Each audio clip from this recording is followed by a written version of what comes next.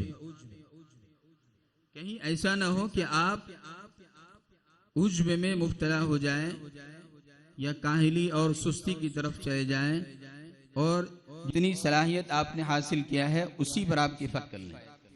میں آپ سے امید کرتا ہوں کہ انشاءاللہ تعالی آپ اپنے علمی سفر کو جاری رکھیں گے اور زیادہ محنتوں کے ساتھ، اس لیے کہ اللہ تعالیٰ نے فرمایا وَقُلْ رَبِّ زِدْنِي عِلْمًا، یعنی حضرت نبی کریم علیہ السلام سے فرمایا جا رہا ہے کہ آپ اللہ تعالیٰ سے، یعنی علم کے اضافہ کے لیے آپ اللہ سے مانگتے رہیے۔ تو کو بھی سبق دیا گیا ہے کہ آپ اپنے علم کے اضافے میں اللہ تعالیٰ سے دعا مانگتے رہیے، وَقُلْ رَبِّ زِدْنِي عِلْمًا۔ میں نے آپ کے سامنے جو ایک آیت پیش کیا ہے،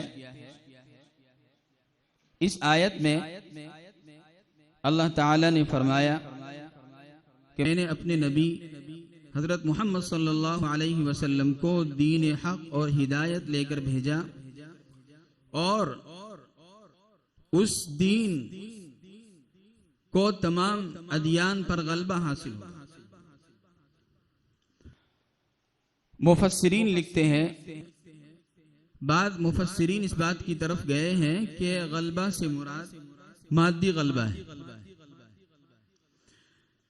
لیکن اور یہ بات بھی ممکن اور صحیح ہے، اس لیے کہ ظہور اسلام کے بعد بہت ہی قلیل عرصے میں اللہ تعالیٰ نے اسلام اور مسلمانوں کو نہ صرف عربوں پر غلبہ عطا فرمایا بلکہ عرب سے باہر مشرق میں ہندوستان اور چین تک، مغرب میں اسپین و فرانس تک، اور افریقہ کے دور دراز ملکوں تک، اور چوتھی جانب جو ہے روم اور ایران کے انتہائی حدود تک اللہ تعالیٰ نے مسلمانوں کو اور اسلام کو غلبہ عطا فرمایا۔ بہت سارے مفسرین اس بات کی طرف گئے ہیں کہ غلبہ سے مراد فکری اعتبار سے، دلائل کی قوت کے اعتبار سے، دلائل کے میدان میں نظریاتی اعتبار سے اسلام کو ہمیشہ غلبہ رہے گا، ماضی میں بھی تھا، آج بھی ہے اور قیامت تک رہے گا انشاءاللہ تعالی۔ یہی وجہ ہے کہ اسلام کے خلاف پروپیگنڈے کیے جاتے ہیں، ماضی میں کیے جاتے رہے، اور اس دور کے اندر اسلام کے خلاف سوشل میڈیا پر پروپیگنڈے کیے جاتے ہیں، موویز بنتی ہیں، فلمیں بنتی ہیں، لیکن جو لوگ اسلام کا مطالعہ کرتے ہیں، قرآن مجید کا مطالعہ کرتے ہیں، یکسو ہو کر، غیر جانبدار ہو کر، وہ اسلام سے متاثر ہوئے بغیر نہیں رہتے ہیں اور اسلام کو قبول کر لیتے ہیں۔ یہی ہے اسلام کی سب سے بڑی حقانیت اور اسلام کے سچ ہونے کی دلیل۔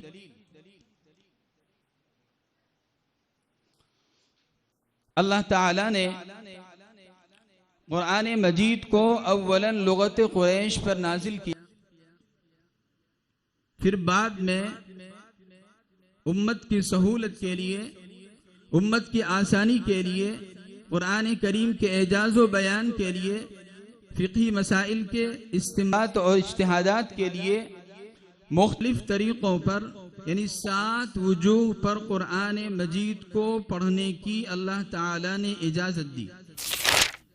جیسا کہ ایک حدیث میں آیا ہے کہ حضرت نبی کریم علیہ السلام بنی غفار کے تالاب پر تشریف فرما تھے، حضرت جبرائیل علیہ السلام تشریف لاتے ہیں اور آپ علیہ السلام سے فرماتے ہیں کہ اللہ تعالیٰ نے فرمایا کہ آپ کی امت ایک طریقے پر قرآن مجید کو پڑھے۔ حضرت رسالت مآب صلی اللہ علیہ وسلم نے فرمایا کہ میری امت میں اس کی طاقت نہیں ہے، میں اللہ تعالیٰ سے معافی اور مغفرت چاہتا ہوں کہ میری امت میں اس کی طاقت نہیں ہے۔ حضرت جبرائیل علیہ السلام دوبارہ تشریف لاتے ہیں اور فرماتے ہیں کہ اللہ تعالیٰ نے فرمایا ہے کہ آپ کی امت 2 حرف پر قرآن مجید کو پڑھے۔ اللہ کے رسول صلی اللہ علیہ وسلم نے پھر وہی جواب دیا حضرت جبرائیل علیہ السلام تیسری مرتبہ تشریف لاتے ہیں اور فرماتے ہیں کہ اللہ تعالیٰ نے آپ کی امت کو حکم دیا ہے کہ 3 حرف پر قرآن مجید کو پڑھے۔ حضرت نبی کریم علیہ السلام نے پھر وہی جواب دیا۔ چوتھی مرتبہ آئے تو فرمایا تعالیٰ نے آپ کو 7 طریقوں پر 7 وجوہ پر قرآن مجید کو پڑھنے کی اجازت دی۔ اس کی وجہ بھی حضرت نبی کریم علیہ السلام نے ایک دوسری حدیث میں فرمایا انی بعثت الی امت امیین فیہم الشیخ الفانی والعجوز الکبیرہ، کہ میں ایک ایسی امت کی طرف مبعوث کیا گیا ہوں اس میں بوڑھے بھی ہیں، بچے بھی ہیں، لڑکے بھی ہیں، غلام بھی ہیں۔ تو اللہ تعالیٰ نے مختلف طریقوں پر 7 طریقوں پر قرآن مجید کو پڑھنے کی اجازت مرحمت فرمائی۔ پہلے تو قرآن مجید اور بھی قراءتوں پر اجازت تھی، لیکن عرض اخیرہ میں حضرت نبی کریم علیہ السلام نے حضرت جبرائیل علیہ السلام کے ساتھ جو دور فرمایا ہے، اس دور میں 7 متواتر وجوہ پر قرآن مجید کو پڑھنے کی اجازت دی، اور اس 7 وجوہ کو باقی رکھ گیا۔ باقی وجہوں کو اللہ تعالیٰ نے اس کے حکم کو، اس کی تلاوت کو منسوخ کر دیا۔ اور اس عرض اخیرہ کے مشاہد حضرات صحابہ کرام رضوان اللہ تعالی علیہم اجمعین بھی تھے، اور پھر اللہ کے رسول صلی اللہ علیہ وسلم کے اس دنیا سے پردہ فرمانے کے بعد ان صحابہ کرام نے اپنے شاگردوں کو وہ متواتر قراتیں جو عرض اخیرہ میں باقی رکھی گئی تھی اپنے شاگردوں کو پڑھایا، اور پھر ان شاگردوں نے تابعین کو قرآن مجید پڑھایا، اور انہی تابعین میں سے اللہ تعالیٰ نے ائمہ قرآت 10 کو پیدا فرمایا، اور انہوں نے کثیر تابعین سے قرآن مجید کی مختلف قراءتوں کو روایت کر کے، جنہوں نے اپنے اساتذہ سے جس طریقے سے روایت کیا، اور پھر ان کی اسی روایت کردہ وجوہ کے مطابق پڑھتے پڑھاتے رہے، اور اس کے ساتھ ساتھ اسی تابعین کے زمانے میں علماء اور قراء کے اجماع سے قرآن مجید کی قراءتوں کو پرکھ کے لیے 3 ارکان وجود میں آتے ہیں: وجوہ عربیت کے موافق ہونا، مصاحف عثمانیہ کے مطابق ہونا، اور اتصال سند کے ساتھ اس قراءت کا متصل ہونا۔ لہذا اختصاراً میں آپ کے سامنے بیان کرتا ہوں کہ ان ائمہ قراءات نے جو اپنے کثیر تابعین سے قرآن مجید کی قراءتوں کو روایت کیا، اور ان 3 اصول پر پرکھتے ہوئے ان کی ایک ترتیب بنتی چلی گئی، اور وہ وجوہ متواترہ جو عرض اخیرہ میں باقی رکھا گیا تھا 10 ائمہ کی قراءتوں میں منقسم ہو کر ان میں سما گئی۔ اور پھر اس زمانے کے، یعنی جس زمانے میں ائمہ قراءت 10 تھے، اس زمانے کے علماء، فقہاء، محدثین، مفسرین، قراء نے ان کی تصدیق و توثیق کی، ان کو امام تسلیم کیا۔ اور مثلا امام نافع مدنی وہ مدینہ المنورہ میں رہا کرتے تھے، تو ان کی قرات وہاں متواتر ہو گئی۔ اسی طریقے سے عبداللہ ابن کثیر مکی رحمت اللہ علیہ وہ مکہ میں رہا کرتے تھے، قرات وہاں متواتر ہوئی۔ اس طریقے سے ان ائمہ قراءات سے یہ قراءات متواترہ جو آپ پڑھتے ہیں یہ امت میں منتقل ہونا شروع ہوتا ہے۔ اولاً تو قرآن مجید کا مرکز مدینہ الرسول صلی اللہ علیہ وسلم رہا، اس کے بعد مکہ المکرمہ رہا، پھر بصرہ، پھر کوفہ، اور پھر اسپین اور اندلس میں منتقل ہوتا ہے، اور سقوط غرناطہ کے بعد پھر مصر اور بغداد بھی قراءات کا قرار پاتا ہے، یہاں تک کہ جب منگولوں نے بغداد پر حملہ کیا اور بغداد کی اینٹ سے اینٹ بجا دی، اور اس زمانے جو بغداد علم کا مرکز تھا بہت ساری کتابوں کو انہوں نے دریا میں غرق کر دیا. تو جس طریقے سے دوسرے علوم و فنون کی کتابیں غرق ہوئی، اسی طریقے سے علم قراءات کی بھی جو ہے کتابیں غرق ہوئی، اور بے شمار لوگوں کو یعنی منگولوں کو اس فتنے میں بہت سارے لوگ جو ہے ضائع بھی ہوئے، بہت سارے لوگ شہید ہوئے، شہر کے شہر جو ہے لٹ گئے. پھر اللہ تعالی نے 8ویں صدی ہجری کے اندر امام المحقق علامہ ابن الجزری رحمت اللہ علیہ کو پیدا فرمایا. یہ امام المحقق علامہ ابن الجزری رحمت اللہ علیہ بلا کے ذہین تھے، بلا کے فطین تھے، اور اللہ تعالیٰ نے ان کو زبردست حافظہ کی صلاحیتوں سے نوازا تھا. اور اسی طریقے سے وہ نہ صرف عربی ماہر تھے بلکہ حدیث و فقہ کے ماہر تھے، اور اس زمانے کے امام المحدثین والمفسرین علامہ ابن کثیر رحمہم اللہ تعالیٰ کے شاگرد تھے. تو دوسری طرف امام المحدثین والفقہاء علامہ ابن حجر عسقلانی رحمت اللہ علیہ کے استاد ہوتے ہیں. تو علامہ ابن الجزری رحمہ اللہ تعالیٰ نے 3ری صدی سے 8ویں صدی تک جتنی کتابیں لکھی گئی تھی ان کتابوں کو روایت کیا، اور دوسری طرف انہوں نے شفت بشفت صدر بصدر وہ قرأت متواترہ جو آپ صلی اللہ علیہ وسلم عرض عقیرہ میں باقی رکھا گیا تھا، صحابہ نے نقل کیا، تابعین نے نقل کیا، تبع تابعین ائمہ قرأت نے نقل کیا، اور امت تک وہ امت میں منتقل ہوتا ہوا آ رہا تھا. امام المحقق علامہ ابن الجزری رحمت اللہ علیہ نے ان تمام متواتر قرأتوں کو روایت کر کے اپنی کتاب النشر فی القراءات العشر میں جمع کر دیا، اور دوسری طرف ایک کتاب لکھی انہوں نے منظوم طیبۃ النشر میں جمع کر دیا. 64 متون سے انہوں نے قراءتوں کو جمع کیا اور اپنی اس کتاب میں جمع کر دیا. ایک طرف تو انہوں نے امام شاطبی رحمہ اللہ نے جو 7 ائمہ کی قراءتوں کو بیان کیا تھا ایک طریق سے، تو انہوں نے 3 ائمہ کی قراءتوں کو الگ سے بیان کر دیا، ایک طریق سے بیان کر دیا. اس کا نام درۃ المضیہ ہے، آپ پڑھتے ہیں، آپ کو معلوم ہے. اور تیسیر اور درۃ المضیہ کو ملا کر تحبیر التیسیر لکھا، اور نثر کے اندر جو ہے انہوں نے قراءت عشر صغیر کو جمع کر دیا، اور تمام طرق سے جو قراءتیں منقول تھی ان قراءتوں کو النشر میں اور طیبۃ النشر میں جمع کر دیا. حال یہ ہے کہ آج پورے دنیا میں جو قرآن مجید اور قراءتوں کو پڑھایا جاتا ہے ان کا سلسلہ جو ہے امام المحقق علامہ ابن الجزری رحمت اللہ علیہ ہی تک پہنچتا ہے، انہی کے ذریعے سے وہ سند پہنچتی ہے.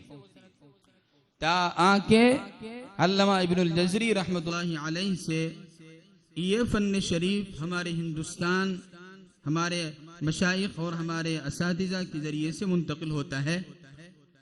ویسے ہندوستان میں علم قراءت اور تجوید کا 2 دور گزرا ہے.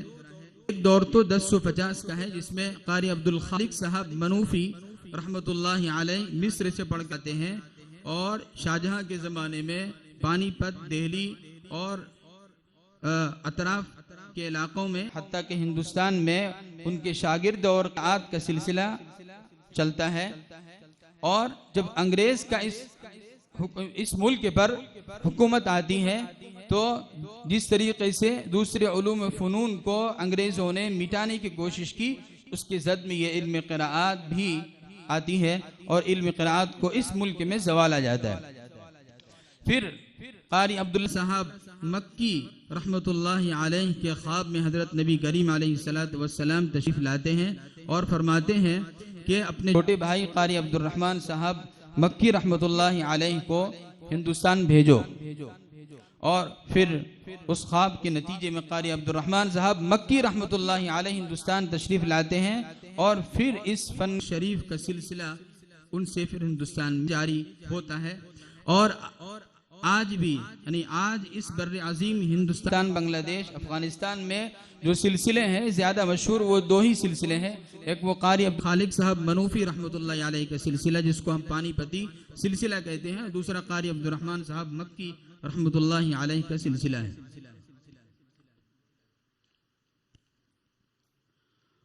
اور پھر ہمارے اساتذہ اور مشائخ سے یہ فن شریف جو ہے منتقل ہو کر ہم سب لوگوں تک پہنچتا ہے الحمدللہ۔ تو میں جو اپنے ہمارے جو طلبہ عزیز ہیں ان کو میں اولاً مبارکباد پیش کرتا ہوں، اور ان کو میں اپنے دل کے گہرائیوں سے مبارکباد پیش کرتا ہوں کہ وہ اس فن شریف کو اپنا اوڑھنا اور بچھاؤں بنائے رکھیں، اور لہجوں کے ساتھ ادائیگی کے صفائی کے ساتھ جو فن کی باریکیاں ہیں، گہرائی ہے، اور جو کتابوں میں قراتوں کو بیان کیا ہے اور سند اور طرق اور روایت کو بیان کیا گیا ہے، ان چیزوں کو بھی سمجھنے کی کوشش کریں تاکہ آپ کو یہ معلوم ہو کہ جو قراتیں ہم تک منتقل ہوتی ہوئی آئی ہیں تو ان کا سلسلہ جو ہے حضرت نبی کریم علیہ السلام سے کس طرح متصل ہوتا ہے، اور کون سی وجہ کس کتاب سے کس طریقے سے ثابت ہوتی ہے، تاکہ آپ اس فن شریف کی مکمل حفاظت اور صیانت کر سکیں۔ تو میں ایک اور بات چند جو آپ طلبہ عزیز نے جو میں نے جو غلطیاں محسوس کی ہیں، میں نے بلکہ جو حضرت الاستاذ حضرت والد صاحب کے ساتھ خدمت میں رہتا ہوں، تو وہ جو طلبہ کو جو غلطی بتاتے ہیں وہ میں نے جو محسوس کیا ہے وہ میں آپ کے سامنے وہ کہہ دوں۔ تو ایک تو یہ ہے کہ آپ میں سے صاد اور سین کی غلطی کی آتی ہے، اور دوسرا یہ کہ بعض طلبہ جب اخفا کرتے ہیں تو اخفا کرتے ہوئے یعنی نون ساکین کا اور تنوین کا اخفا کرتے ہیں تو دونوں ہونٹ کو وہ ملا دیتے ہیں، دونوں ہونٹ کو نہیں ملانا چاہیے۔ اور ایک اپنے طالب علم ساتھی کو میں نے دیکھا کہ وہ فا اس طرح ادا کر رہے تھے کہ یعنی فا کا مخرج ہے ثنایا علیہ اور یہ بطن شفت سفلا، یعنی اس کا جو اندرونی حصہ ہے بطن کا حصہ ہے وہاں سے فا ادا ہوتا ہے، لیکن وہ اس طرح ادا کر رہا تھا جیسے یہ یعنی ہونٹ ثنایا علیہ کو یہ خشک حصے پر لگا رہا تھا، تو یہ فا کا مخرج نہیں ہے، یہ غلطی ہے۔ اور ایک بات کہ آپ کے اساتذہ نے بڑی عرقریزی سے آپ پر محنت کیا ہے، آپ کو بتاتے ہیں کہ ایک طالب علم نے ورش کی روایت پڑھا، بدل میں انہوں نے قصر کیا، حالانکہ وہ روایت بیان کر رہے ہیں یعنی طرق جو بیان کر رہے ہیں، تو یہ جو وجہ ہے قصر کی یہ طریق کے خلاف ہے، اور طریق کے موافق وجہ یہ توسط کی ہوتی ہے یا طول کی ہوگی، تو بدل میں یا تو توسط ہی کیا جائے گا من طریق التیسیر۔ تو ورش کی روایت کو ہمارے دو طالب علم نے پڑھا، ایک نے بہت اچھا پڑھا یعنی انہوں نے یہ غلطی کی، اور ایک طالب علم نے یہ غلطی کی۔ تو ان تمام باتوں کو انشاءاللہ تعالی خیال رکھیں گے، اور جو ہے فن پر بھی محنت کریں گے، اور ادائیگی پر بھی محنت کریں گے، لہجوں پر بھی محنت کریں گے انشاءاللہ تعالی۔ اللہ تعالی جو ہے ہم سبوں کے بیٹھنے کو اور کہنے سننے کو قبول فرمائے۔ وآخر دعوانا ان الحمدللہ رب العالمین۔ ماشاءاللہ، جزاکم اللہ۔ قاری صاحب غلطیوں کی طرف توجہ دلائی، انشاءاللہ اس کو دور کرنے کی پوری کوشش کریں گے۔ اور قاری صاحب جس انداز میں قرات کر رہے تھے، جس لہجے میں قرات کر رہے تھے، وہ تھا شہرائے آفاق قاری شیخ مصطفیٰ اسماعیل کے لہجے میں تلاوت کر رہے تھے، جو 800 نغمات کے مالک ہیں، یا یوں کہیں کہ جو 800 لہجوں میں قرات کرنے پر قدرت رکھتے تھے، جن کو مصر میں امام اللحون کہا جاتا تھا، جن کے لہجوں کو اخذ کرنا اور اس لہجے میں پڑھنا بلکہ لہجوں کو سمجھنا بھی ہر ایک کے لیے ممکن نہیں، لیکن قاری صاحب نے کافی سالوں تک اس لہجے کے حصول کے لیے محنت کی، اور بفضل اللہ کافی حد تک اس لہجے میں مہارت حاصل کر لی۔ اللہ تبارک و تعالیٰ قاری صاحب کی محنت کو قبول فرمائے اور مزید ترقیات سے نوازے۔